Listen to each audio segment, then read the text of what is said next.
¿Cómo le va? Buenas noches. Gracias por estar allí. Bienvenidos a este conversatorio. Política y comunicación. Comunicación y política. Dos conceptos inescindibles, ¿no? Hoy tenemos en este conversatorio a Pablo Abeluto, ministro de Cultura de la Nación, disfrutando su momento, porque creo que ni él... Esto es lo que conversábamos en la previa, que lo convierto, inmediatamente rompo el off, que no era un off, sino una conversación. No se quiere acostumbrar, se restrega los ojos y dice, estoy acá. Hola, Pablo. Hola, Pablo, ¿cómo estás? ¿Cómo estás? Gracias por venir. No, por favor, gracias a vos por invitarme.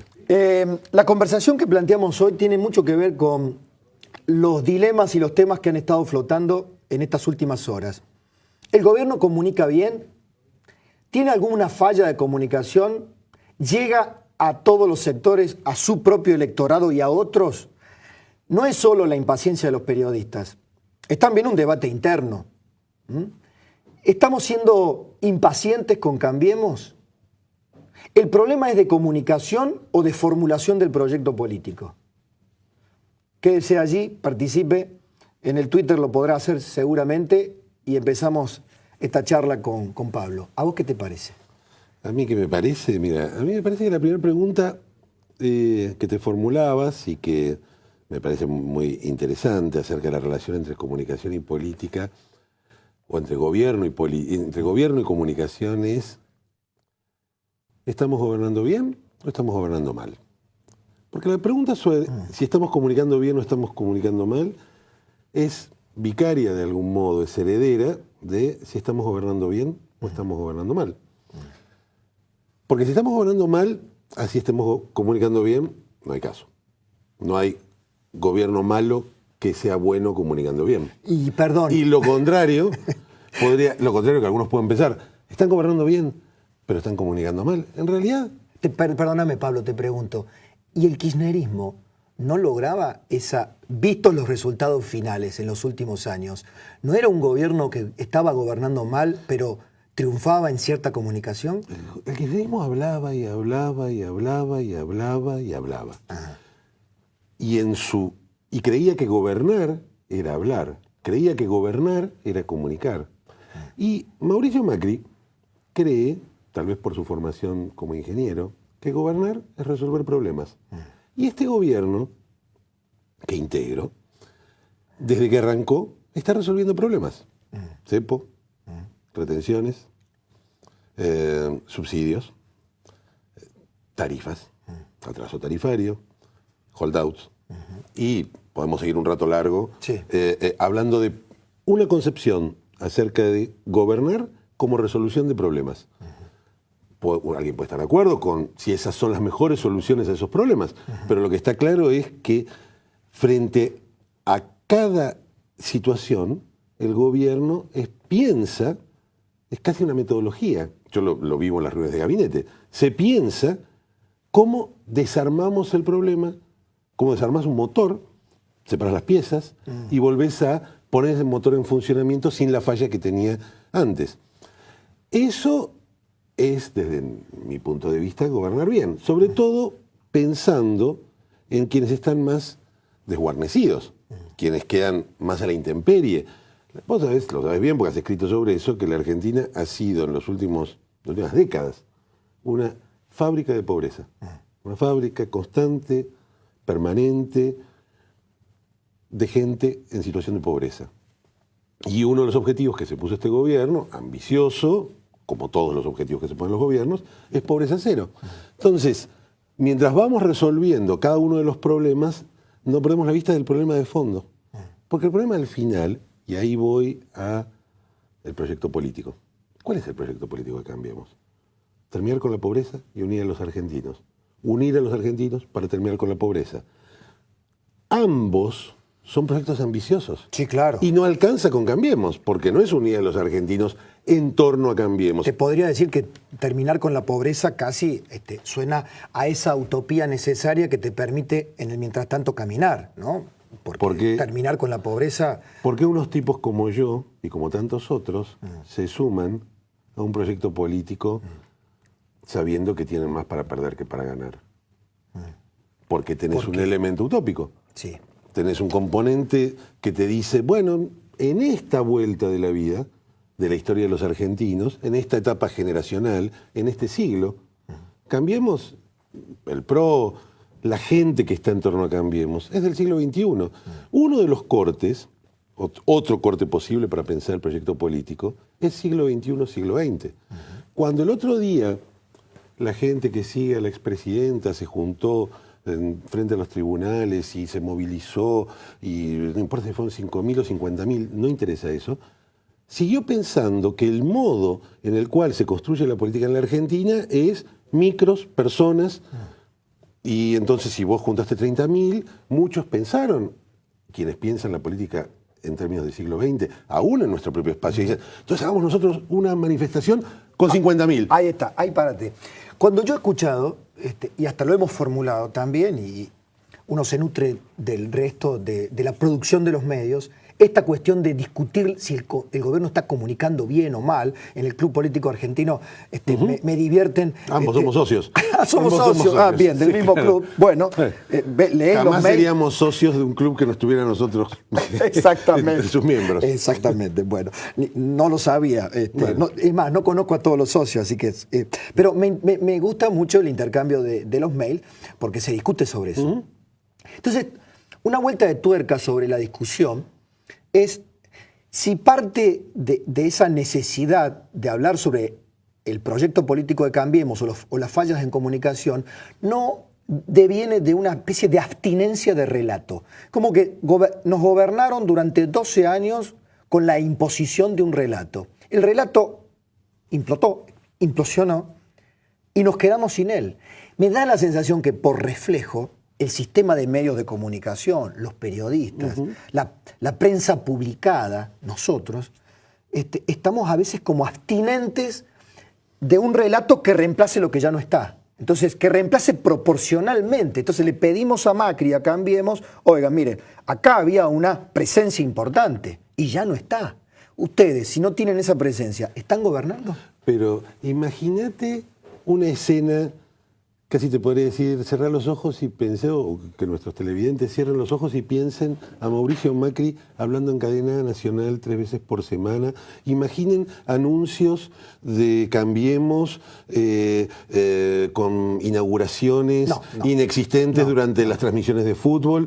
Imaginemos periódicos con tapas que no lee nadie, pero que financiados con dinero público. Imaginemos pautas oficiales, imaginemos propaganda en la política cultural, propaganda en la política de medios, propaganda...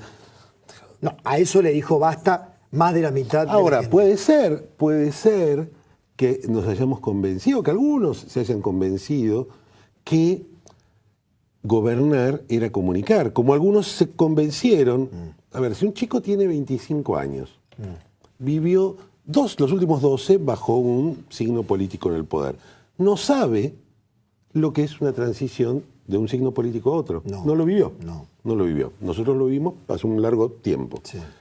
Es probable que ese chico crea que el Estado y el gobierno eran la misma cosa. Y entonces sienta que lo que le están cambiando es el Estado, cuando en realidad lo que le están cambiando, o lo que ha cambiado, lo que le ha cambiado la sociedad a través del voto, es el gobierno. Un equipo nuevo de gente que piensa de otra manera y que quiere administrar las cosas públicas de otra manera.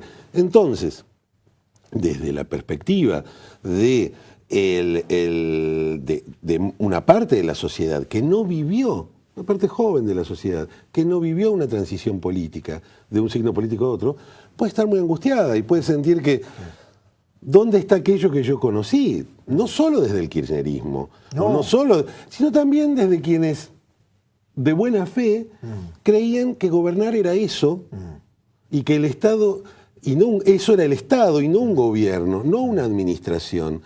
Bueno, a veces lo que estamos viendo es la normalidad. En términos psicológicos, y cuando me tocó pensar sobre el populismo, cuesta sentirse huérfano. La libertad te deja en la intemperie. Cuesta no tener ese pater familias o esa madre omnipotente que te esté señalando el qué, ¿no? Sí, el qué hacer, el cómo hacerlo, que te divida el campo de batalla entre el bien y el mal, ¿no? Sí, claro, y le atribuíamos al Estado o al gobierno o al líder sobrenatural. Esa es otra diferencia. Los liderazgos del siglo XX eran entendidos como liderazgos sobrenaturales, figuras que estaban por encima de lo terrenal prácticamente. No tenían defectos, no tenían mácula alguna, la virtud absoluta. No importa si era Perón, no importa si era Stalin, no importa, elegí cualquier... ¿Vos sabés que hay seguidores de Macri que tienen ese formato? Yo suelo decirles por radio, oigan, miren, aunque yo busqué que haya un cambio en la Argentina también, yo deseaba un cambio para el futuro. Ahora, no se enamore de Macri. O sea, no nos tenemos que enamorar de Cambiemos. Somos personas normales. Por favor, no nos enamoremos y estemos racionalmente vigilantes, tratando de apoyar lo que haya que apoyar y de señalar lo que haya que señalar. Bueno, es que, a ver, primer dato, y Mauricio Macri lo ha mostrado como jefe de gobierno, y fue una de las cosas, te diría, que a mí me atrajo de su manera de gestionar. Se equivoca. Y acepta. ¿Vos no te equivocás? Yo no claro. me he equivocado. ¿Cuántas veces? Sí. ¿Y qué haces cuando te equivocas? Corregís. Corregís el rumbo. En tu carrera, en tu actividad. Escribiste una página que no te gustó, la borrás y escribís otra que te gusta más, que te parece que argumentaste mejor. Bueno, las personas nos equivocamos. Los líderes políticos que no se equivocan, yo tendría una mirada bastante crítica y desconfiada frente a aquellos liderazgos que no dudan. En el liderazgo del siglo XXI está compuesto por seres humanos que van buscando y van ensayando distintas posiciones y lo hacen a la luz del día, no desde la posición de la certeza absoluta. La certeza absoluta, dejémosela al fundamentalismo religioso. La infalibilidad, exactamente, dejémosela a la religión. Pablo, cambiamos el plano, no nos vamos del todo del tema, pero sí me parece un tema mucho más profundo que la discusión en los medios sobre si el gobierno comunica bien, mal, si estamos acostumbrados a formatos o no, es el gobierno es sensible a las carencias. Y lo digo esto muy a propósito porque el physique du rôle de Macri, ¿no? y lo que la oposición explota, lo que el peronismo dice, Macri, un tipo con plata, un rico de Barrio Norte, no puede tener sensibilidad para entender la pobreza, el ajuste, que el aumento de tarifa, aunque sean 2 mangos, le afecta a esa persona. Digo, lo corren por el lado, y al gobierno entero, por el lado de la sensibilidad social, algo que parece o siempre ha sido aparentemente patrimonio del peronismo. 2 cosas, una positiva y una negativa. ¿Cuál empezar? La negativa, vamos a empezar. Sí. Revisemos las declaraciones patrimoniales de toda la clase política argentina y vamos a encontrar que pobres muchos no hay. No hay. Punto 2. La relación y la sensibilidad de Mauricio Macri en relación a la pobreza estuvo en duda desde hace muchísimo tiempo. Sí. Porque hay un punto que es central también a esta... Yo no la llamaría filosofía política porque es una palabra un tanto pretenciosa, sí, pero sí diría al modo de pensar la política, que es el desprejuicio. La idea de que aquella persona que porque tuvo una determinada formación no va a tener contacto con la pobreza es completamente falsa, solamente es puro prejuicio. En un momento Mauricio Macri, en la campaña electoral, en la cual yo participé activamente desde el área de comunicación, recorrió todo el país visitando casas de familia. Sí. Casas de familia muchas veces que se registraban después en las redes sociales, muchas veces no se registraban en las redes sociales. Visitas anónimas para escuchar. Al principio, en la historia de la campaña, Mauricio Macri iba como una suerte de vendedor de Biblias, contando su propuesta y llevando su palabra. Y en un momento determinado... En algún momento hizo el clic. Se dio cuenta que se trataba de escuchar. No se trataba de hablar. Cuando empezás a escuchar, te das cuenta que esa gente que muchas veces algunos creen representar, en particular a los populistas que vos tanto estudiaste, entienden mucho más por sí mismos de lo que aquellos que intentan representarlos a través del populismo pretenden señalar. Tienen mucho más claro la situación, por ejemplo, del país en este momento, que la que aquellos que intentan representarlos creen que los pobres piensan. Por ejemplo. Perdón, porque el populista en términos generales se convierte en un vocero infalible del pobre. Dice, no, vos dame el poder a mí, yo sé lo que necesitas, porque nadie mejor que yo te entiende. Exacto, es el paternalismo Tal cual. Clásico.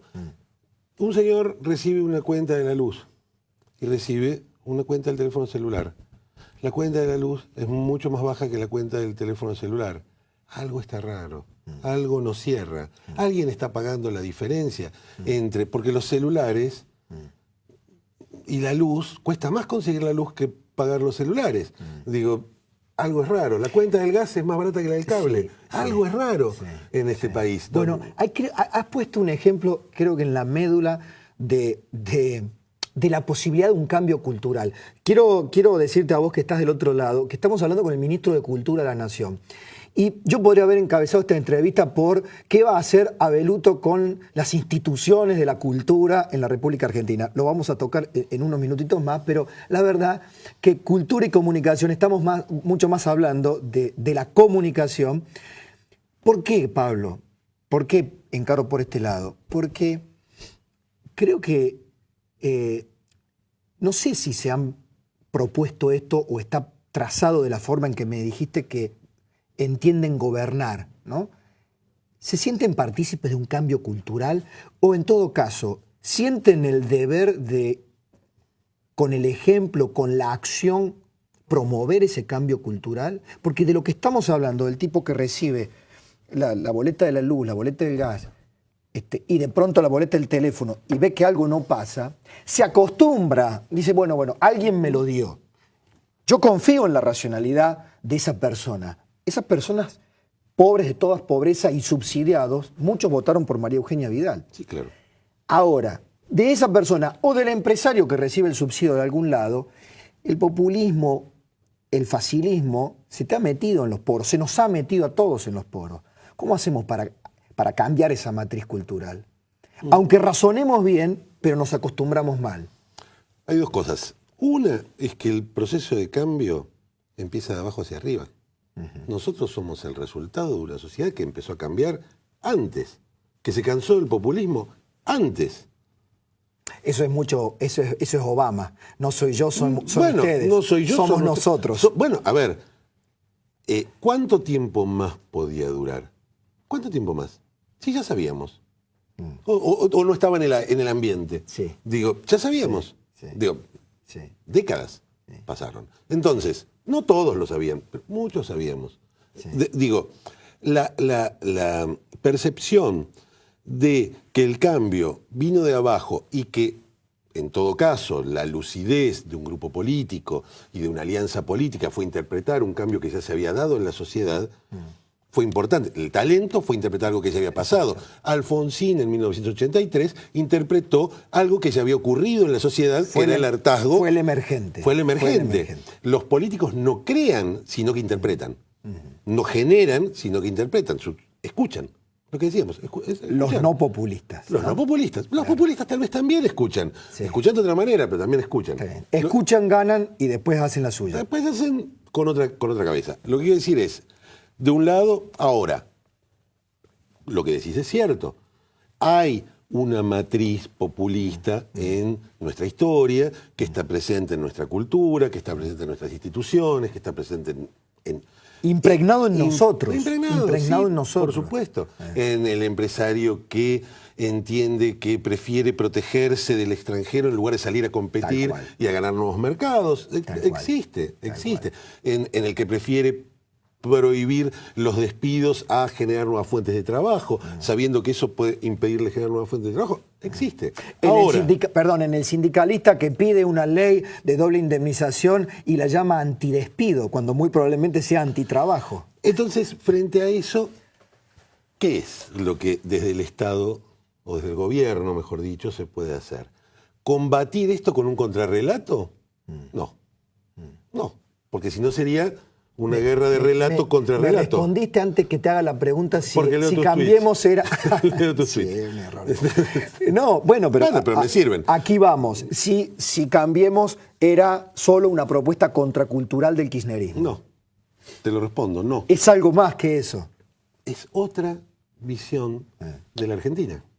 Ahora, eso no significa que nosotros vamos a estar en una suerte de batalla entre el bien y el mal, como el kirchnerismo piensa que es la historia argentina, donde hay un lado de buenos, inmaculados, y un lado de malos de toda maldad, que desde tiempos inmemoriales vienen disputándose al pobre pueblo en indefenso.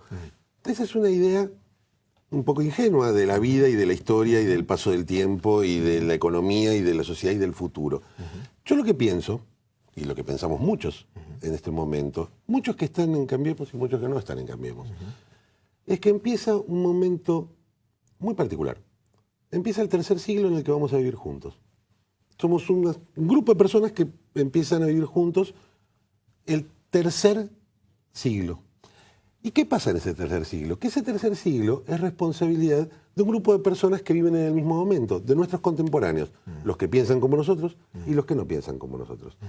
Este tercer siglo lo vamos a vivir nosotros, nuestros hijos y nuestros nietos. Nadie más. Nuestros hijos y nuestros nietos, cuando miren para atrás, van a decir, ¿y por qué estamos como estamos? Los responsables somos nosotros. Ya no podemos echar más culpas hacia atrás. Ya no importa si fueron los kirchneristas, los peronistas, los radicales, los militares. Estudiemos la historia, aprendamos de la historia, aprendamos del pasado todo lo que haya para aprender del pasado. Pero ya no podemos echarle la culpa a nadie. A ver, está sugiriendo que podemos generar un grupo etario de diversos estratos que haga una especie de síntesis, una especie de aprendizaje. Mariano Grondona siempre ha planteado que el aprendizaje es algo, en las sociedades es algo que aparece como subterráneo y no lo vemos, y un día emerge como una explosión, y de pronto en esa explosión aparece, digamos, toda una visión de un aprendizaje acumulado, ¿no? Somos la primera generación... Una especie de generación síntesis, un eclecticismo en el aprendizaje. Mira, hay algunos datos objetivos. Somos la primera generación posterior a los 70. Los 70, como sabemos, fueron una tremenda tragedia en la Argentina, que marcó y que hasta el día de hoy sigue marcando mucho de nuestro presente. Basta recordar la visita al presidente Obama o la del presidente Hollande. Digo, seguimos hablando de los 70, sigue estando presente. Pero por primera vez nos gobierna una generación posterior a aquel conflicto, que no batalló en ningún bando de aquella época. Digo, es una mochila menos, Pablo, es una mochila menos que tenemos los argentinos, por lo menos una parte de los argentinos. Hay una generación nueva que puede empezar a mirar hacia adelante y que no le queda otra que mirar hacia adelante, porque el pasado no lo podemos cambiar. Hay algo que con el pasado no podemos hacer, podemos estudiarlo, podemos analizarlo, pero no lo podemos cambiar. Lo charlaba el martes pasado con Santiago Kovadlov. Me quedó una frase. El pasado no se puede cambiar, pero sí se puede transformar la forma de sobrellevarlo. Sí, claro. Claro, bueno. Porque hay algunos que viven su vida enfrentados con su pasado o sin poder deglutirlo, ¿no?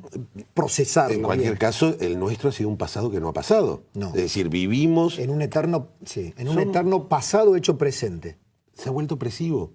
Es decir, cuando la Argentina sale al mundo, para poder salir al mundo, tiene que salir a ofrecer su presente y su futuro, no su pasado. Por eso nosotros, una cosa que si te fijas atentamente a que hablabas de comunicación, vas a notar que nosotros no queremos volver a ningún lado. No queremos volver, recuperar, esas palabras que empiezan con re, que les gustan mucho a los políticos. Recuperar, refundar, restablecer, restaurar. Nosotros no las usamos. ¿Por qué no las usamos? Porque al pasado no se puede volver. Solamente se puede ir hacia adelante en la historia. Entonces nosotros queremos construir, no restaurar, Pablo, no recuperar. En algún momento alguien internamente en Cambiemos, ya sé que el presidente no, porque el presidente, ya dijiste, gobernar es solucionar problemas. Bien.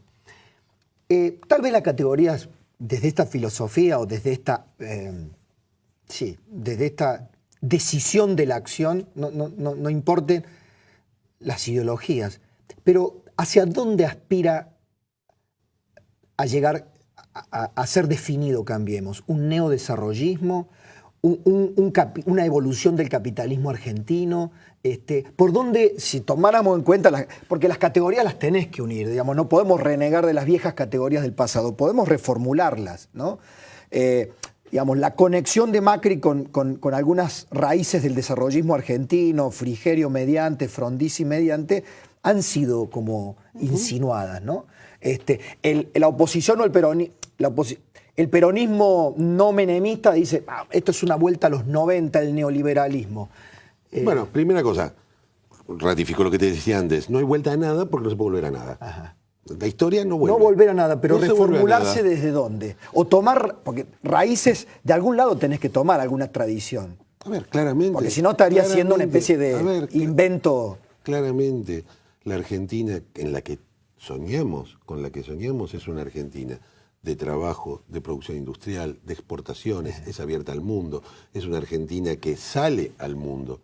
Es lo que estamos viendo. Me estás diciendo, si querés llamarlo neodesarrollismo.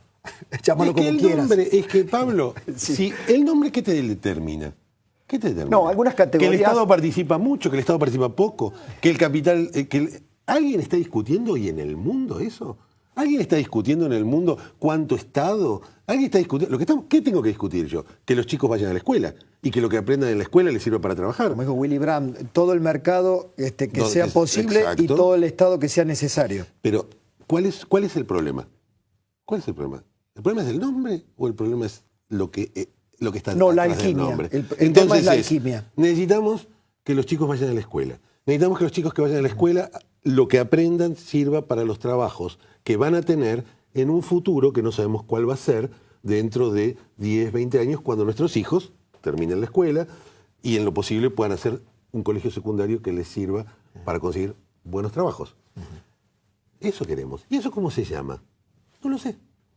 No lo sé. ¿Cómo se llama que nuestros hijos tengan trabajo? ¿Cómo se llama que la producción argentina, el otro día lo dije en la inauguración de la Feria del Libro, yo quiero que la producción argentina de libros sea líder en el mercado de lengua española?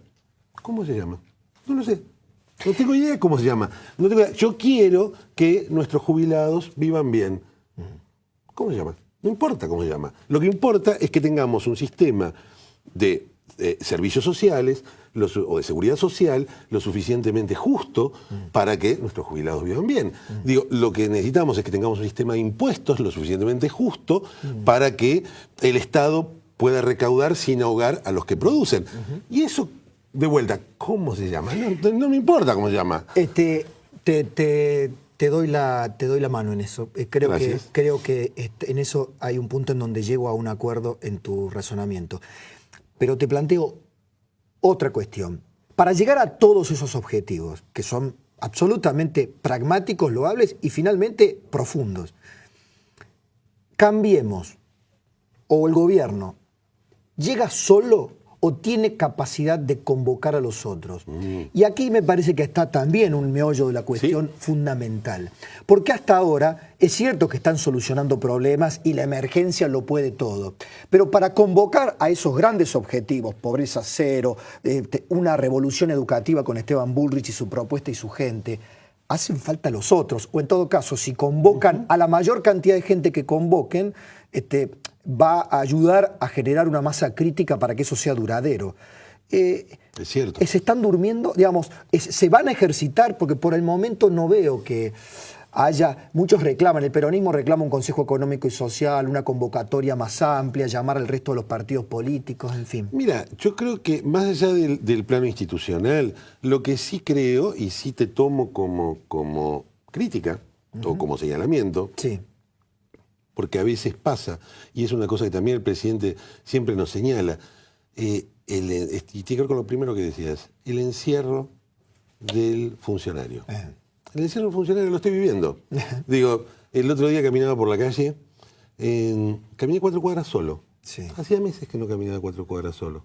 4 cuadras. Sí, caminás por la calle. Cuando, antes algo que hacía normalmente. Obvio. Ahora se vuelve difícil. Es muy complejo volver a conversar con la gente. Y el presidente nos dice todo el tiempo, tienen que dedicar tiempo a escuchar a las personas comunes.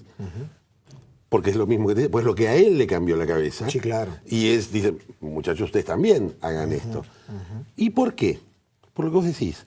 Porque el riesgo del encierro, de no escuchar, es alto desde el Estado. Recordemos lo que le pasó al kirchnerismo. Sí, y a claro. tantos otros gobiernos, Sí, claro. no solo al kirchnerismo. Entonces, las redes sociales, entonces la comunicación uno a uno, entonces salir a la calle, entonces ir a los barrios. Digo, ahí está la realidad. Pero hasta ahí me estás hablando de Ahí una te estoy comunicación hablando, horizontal. Exactamente. Luego también, escuchar a los que piensan distinto. Quizá te estoy hablando digamos, de la convocatoria más corporativa, en el buen sentido. Sí, yo te diría, la convocatoria más corporativa tiene sus ámbitos. El Parlamento. El Parlamento es uno. Y de hecho ha existido. Sí. Se han aprobado leyes. Cambiemos para lograr aprobar, para construir mayorías, necesita necesariamente conversar con gente de otros partidos. Sí. Ahora, independientemente de eso, yo sé que hay un montón de gente, seguramente muchos que nos están mirando en este momento, que quieren que este gobierno le vaya bien. Y que muchas veces por ahí no entienden por qué el gobierno hace, no hace, dice o no dice. Y nuestra responsabilidad desde el gobierno es escucharlos. Eso estoy completamente de acuerdo con vos. En eso estoy de acuerdo. Digo, es decir, porque ellos tienen la misma esperanza que tenemos nosotros. Y entonces... Ahí está. Eso El valor, quizá el capital fundamental que tenga Cambiemos sean ciudadanos libres, que hayan depositado expectativas en el cambio y que lo estén vigilando permanentemente. Por supuesto, y bienvenido sea, porque no son... Cambiemos no va a formar, ni desea formar ejércitos. La cámpora o carta abierta o cosas por el estilo. Ya vamos a hablar. Te voy a interrumpir un segundo. Por supuesto. Nos vamos a ir, unos minutitos, nos vamos a ir al sur, porque esta conversación la podemos mantener, creo, por minutos o por horas. El tiempo es tirano. Pero quiero conectarnos rápidamente con lo que está pasando ahora. Tenemos a Mariela Arias. Ahí te veo. Hola Mariela, ¿cómo estás? Periodista, colega, amiga, creo ya decirte, periodista del diario La Nación, en Santa Cruz en el día en que, por supuesto, a través de la orden de la justicia, Santa Cruz se ha convertido en una especie de caja de Pandora, ¿no? ¿Se ha abierto algo en Santa Cruz? ¿Se ha encontrado algo? ¿Cómo te va, Mariela? Buenas noches. Hola, ¿qué tal, Pablo? ¿Cómo estás? Mira, la verdad que daría la impresión como cuando se abre un cofre que no se sabe hasta dónde se puede llegar, cuál va a ser el fondo. Te digo que si bien los operativos empezaron recién a media tarde, pese a que se estaban anunciando a la madrugada, por lo menos en el primer día ya el mismo fiscal Marijuán lo calificó de exitoso. Ajá. Rápidamente te resumo.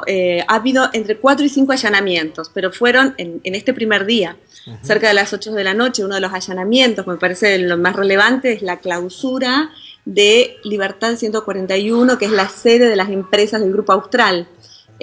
Allí lo recibió el contador César Andrés. Si bien no dio precisiones Marijuán sobre lo que encontró en general en todas en los operativos que realizó, sí dijo que encontraron información suficiente como para clausurar ese edificio. Posiblemente no se retiró nada, sino que se seguirían en las próximas horas trabajando en el lugar. Eso en un punto. En otro punto, durante la tarde, media tarde, en un helicóptero, él voló desde Río Gallegos hasta la estancia Cruzaique, que es una estancia ubicada a 60-65 kilómetros desde Calafate, es decir, a 1 hora de vuelo desde Río Gallegos. Esa estancia es la estancia emblemática de Las Orbaez, sí. Es la estancia que está sobre el río Santa Cruz, es la estancia a la que él usaba durante todo este tiempo, estos años, para retirarse. Supo ser incluso visitada en su momento por Néstor Kirchner en esa estancia. Hasta allí llegó Marijuán en un helicóptero en el que viajó no solamente con 3 de sus asistentes, sino también con 2 perros entrenados de la FIP, de esos perros que se usan en las fronteras, sí, para la detección de billetes. Bueno, los perros también viajaron en el helicóptero. Te digo que Pablo... Mariela, perdóname.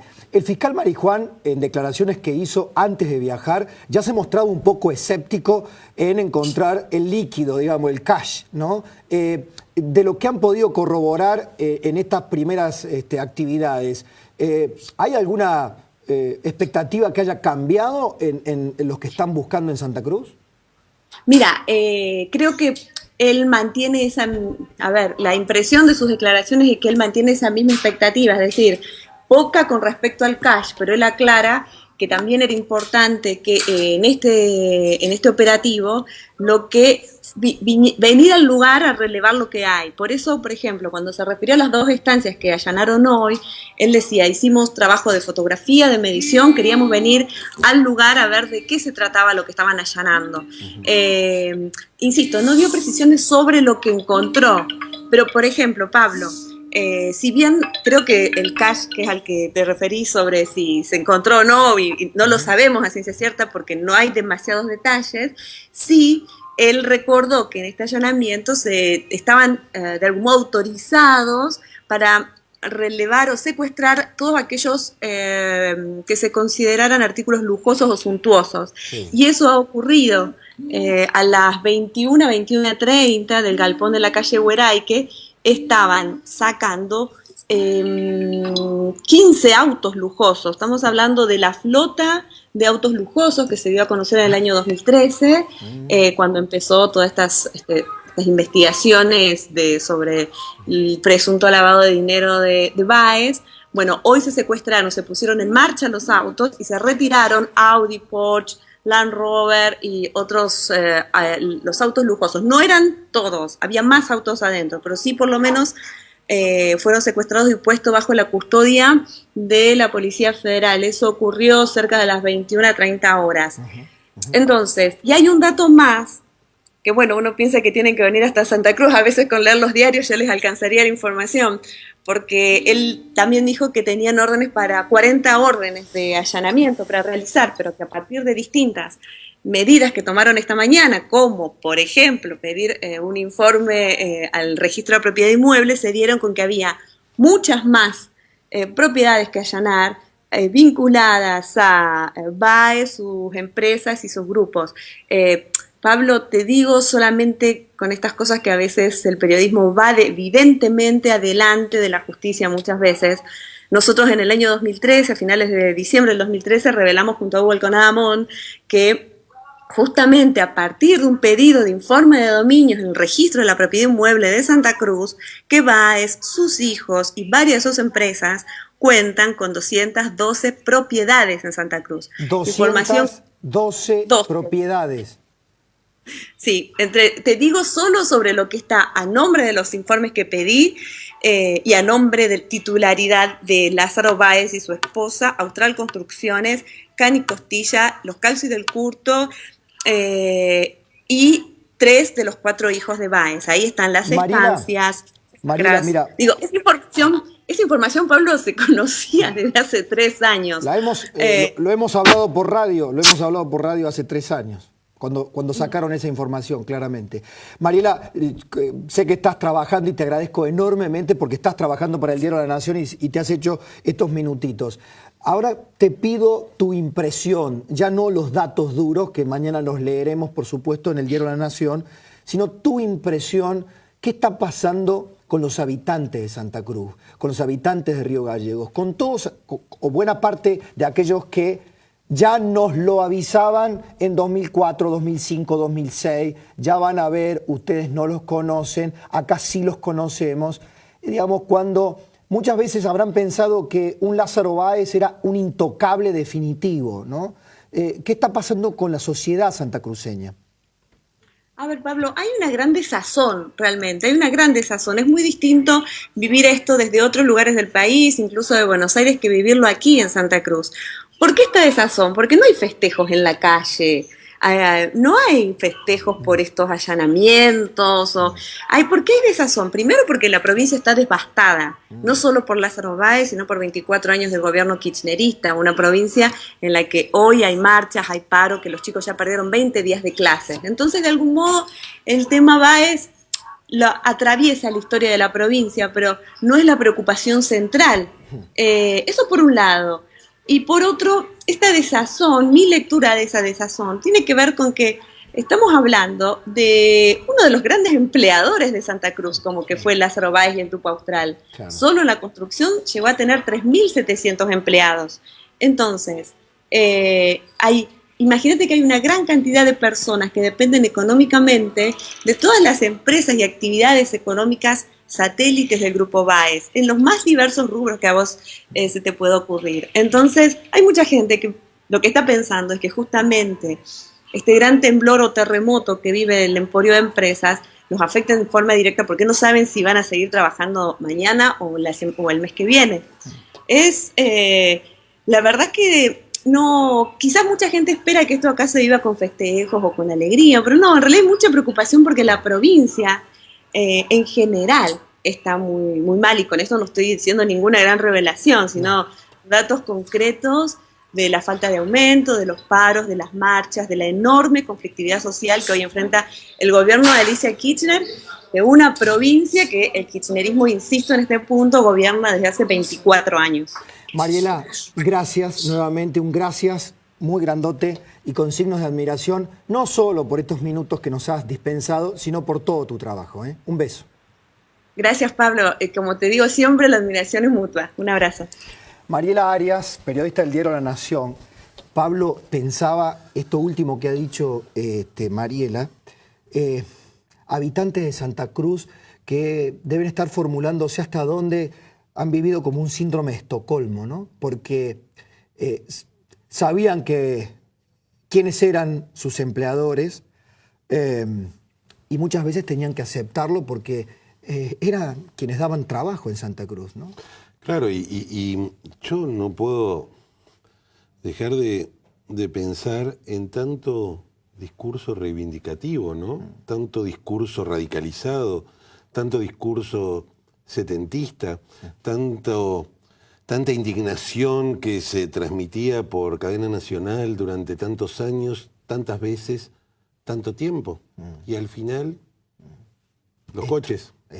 Los Land Rover y los autos y los Porsche y las 212 propiedades que nos contaba y sobre todo las familias que de buena fe trabajaban en estas empresas absolutamente espurias, ¿no? ¿Sabes en qué pienso? Y se lo decía a Santiago. En la estafa de Néstor Kirchner como organizador de una asociación ilícita, la estafa política, pero a aquellos seguidores de muy buena fe del kirchnerismo, que creyeron en el relato de buena fe, que creyeron en la transformación que proponía este matrimonio de poder con su grupo de gente enriquecido, ¿no? Y esto que pienso te lo traslado a algo de la coyuntura, porque todo el mundo mediático ahora está hablando del escrache a Zanini, de la cultura del escrache y de dónde nos ponemos en lo bien pensante. ¿Cómo hacemos para evadir, transformar, evitar la herencia de la cultura del escrache? Bueno, en eso soy tajante. El escrache está mal siempre, a quien sea, cuando sea, donde sea, por la causa que sea. Sí. No hay, el escrache desde mi punto de vista es una acción que muestra cobardía de parte del que la ejerce. Siempre. No importa si es Zanini o si es Alberto Mangel. No importa. Exacto. Entonces, no me parece que ahí haya que tener ningún atenuante, porque para eso tenemos las instituciones. Vos decías, ¿cuál es el proyecto político de Cambiemos? Hay algo que la gente de Cambiemos aprendió de la vieja tradición del radicalismo. Porque vos decías, ¿de dónde vienen las cosas? Exacto, bueno, ahí me conectaste una raíz, ahí me pusiste una raíz. Digo, bueno, el respeto a las instituciones, el programa de la Constitución, está ahí. ¿Cómo se resuelven estos problemas? ¿Cómo se resuelve vivir juntos con aquellos con los que no nos llevamos bien, con aquellos que piensan diferente, con aquellos con Estado de Derecho, bajo el imperio de la ley? No hay otra manera. Y aunque llevemos más de 30 años de democracia, sabemos que cada tanto tenemos que recordar que el modo de convivir es bajo el imperio de la ley. No te pregunté, a ver si se pudiera sintetizar, esquivás, creo que ya por una filosofía política, las definiciones, pero ¿hay proyecto cultural de Cambiemos? Sí, claro que por supuesto que hay. ¿Cuál es el proyecto cultural de Cambiemos? El proyecto cultural de Cambiemos tiene que ver con precisamente democratizar el acceso a la cultura. Digo, en un país donde las desigualdades tienen que ver con pobreza cero. Sí. Es la pata cultural de pobreza cero. ¿Cómo generamos que los creadores puedan crear independientemente de la condición en la que hayan nacido, geográfica, social, económica. ¿Cómo hacemos?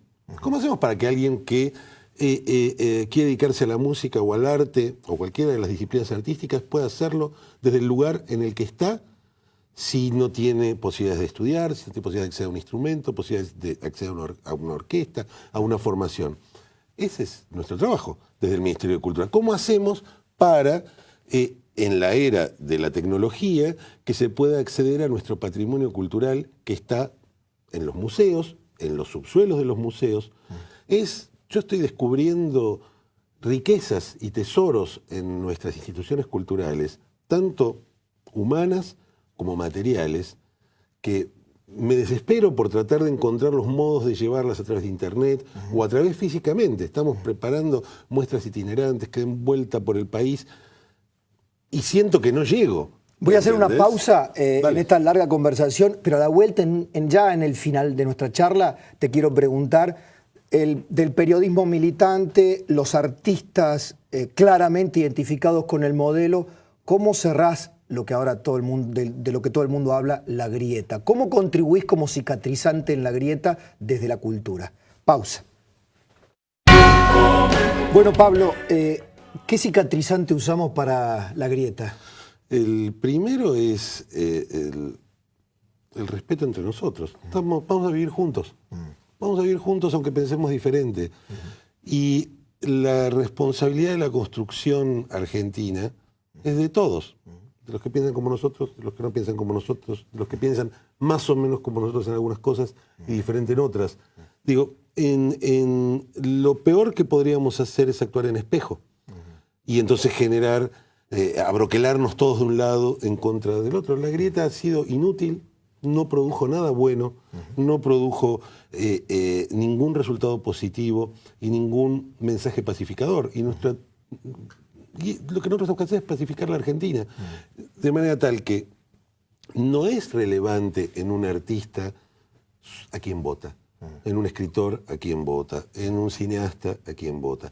Lo importante está en la obra. Y la obra puede expresar sus posiciones políticas o no, pero de ninguna manera tenemos que hacer lo que hizo el Estado, lo que se hizo desde el Estado en el gobierno anterior, que es utilizar los recursos del Estado para la propaganda política. Porque además, no solo está mal moralmente, sino que además no sirve. Perdés las elecciones igual. O sea que ni sirve, ni es bueno.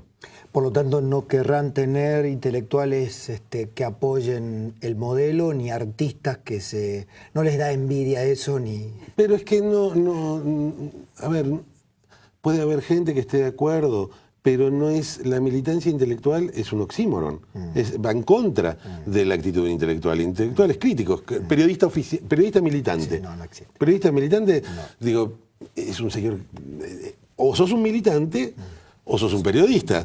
No podés ser ambas cosas al mismo tiempo, porque estás necesariamente ahogando una de las dos.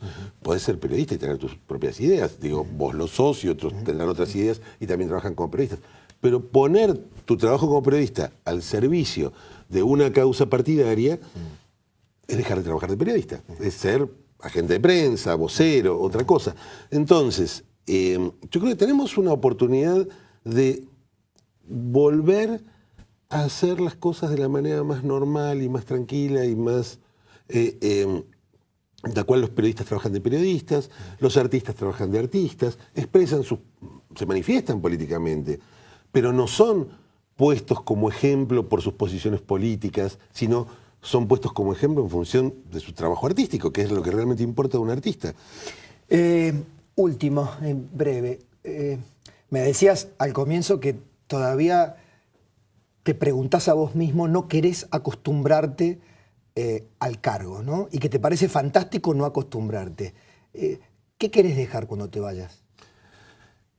Es una buena pregunta. Me lo preguntaba un amigo hace un par de semanas. ¿Qué es lo que vos querés hacer?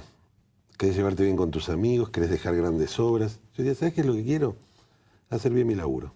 Eso es lo que quiero. Estás contagiado plenamente de la filosofía, Mauricio. Gobernar es solucionar problemas y hacer bien las cosas. Gobernar es hacer bien las cosas. No tengo otra y mi obsesión es hacerlo bien. A veces siento que me sale mejor, otras veces por ahí no me sale tan bien, pero fui educado en la idea de hacer bien las cosas y en esta oportunidad de hacerlas en el servicio público, no se me ocurre que haya otra manera de hacerlas. Digo, no se me ocurre que se te confía un presupuesto y se te confía en recursos que son de todos. Yo cada vez que pienso, esto es de todos, no es mío. Gracias por esta charla. No, gracias a vos, Pablo, la pasé muy bien. Pausa y las palabras finales. Gracias por los mensajes y por disfrutar la charla, aquellos que así lo hayan hecho. No se me ocurre una manera más explícita de generar y de protagonizar un cambio cultural que la de ejercer una activa resistencia a la cultura del escrache. Cristina Fernández de Kirchner fue la hacedora de una cultura del escrache. Escrachó ella con la suma del poder público, utilizando el Estado. Aún recuerdo las fotografías que han circulado en el día de hoy en la web sobre niños escupiendo